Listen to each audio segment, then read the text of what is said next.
Welcome to Los Santos, the city of celluloid, sin, and cellulite removal.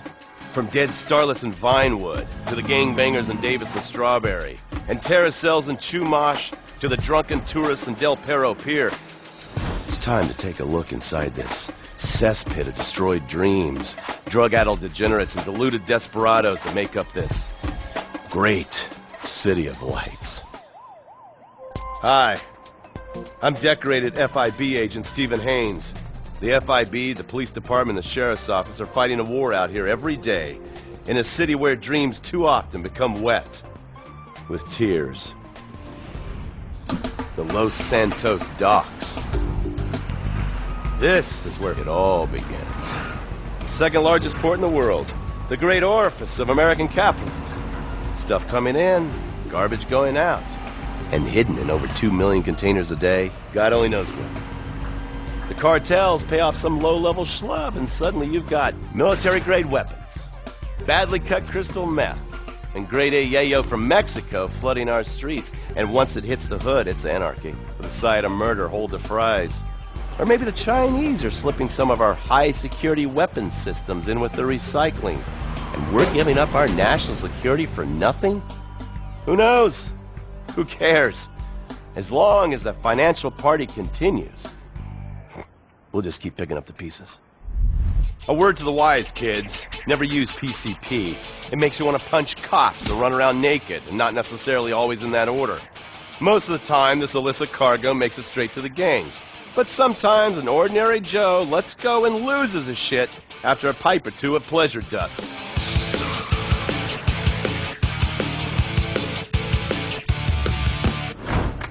The Vagos. Bloodthirsty Chicanos with a predilection for pain, papaya juice, and spicy plantains. They're one of the largest Mexican street gangs in the city, with rumored connections to several major mafias. While half the battle out here is fought with guns, the other half is with informants. Sometimes you need to become the bad guys to bust the bad guys. All right, guys, let's go.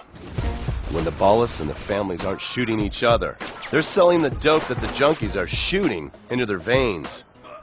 The families love sports almost as much as they love banging. Flashy, arrogant, competitive, and aggressive, they are lifelong bitter enemies of the Ballas. Wearing the colors of the feud or the corkers, the families call themselves Gang Green. Of course, like all families, they love a good squabble. Subdivided into sets, such as the Chamberlain Gangsters or the Carson Avenue set, it turns out the families love shooting each other almost as much as they love shooting Ballas. Now, the LSPD have had many run-ins with various family sets over the years. With the Ballas, the FIB take a more community outreach approach. Hey guys, stay out of trouble now. Suck my Steve Haynes. Now, the Ballas fly the colors of the Los Santos Panic, or the Boers, purple, because they are the bruise on the face of this city. While some thugs obviously prefer 4 wheels, other desperados prefer 2. Leather, exhaust, and drugs. No, this isn't an exotic S&M party. These are one of the nation's toughest outlaw motorcycle gangs, the Lost. Rumors are they get a new tattoo for every person they stab. And it's definitely okay for your motorcycle mama to show her breasts to your friends.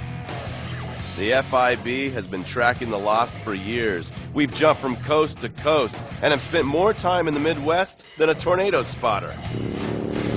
When they're not running meth, they're smoking it.